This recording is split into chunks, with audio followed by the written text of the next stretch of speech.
We issued a statement on Myanmar in which the Secretary General said he will follow the upcoming general elections on November 8th.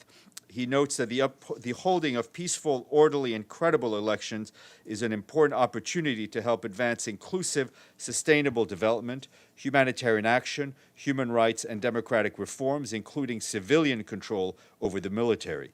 He hopes it will also help pave the way for refugees to return home in dignity and safety. The Secretary General renews his appeal for a ceasefire across the country to allow us to focus on combating the COVID-19 pandemic. He remains concerned about armed conflict in many areas of Myanmar, especially the intensifying clashes in Rakhine and Chin states, which continue to take a heavy toll on vulnerable civilians. Other questions? Let me look at the chat.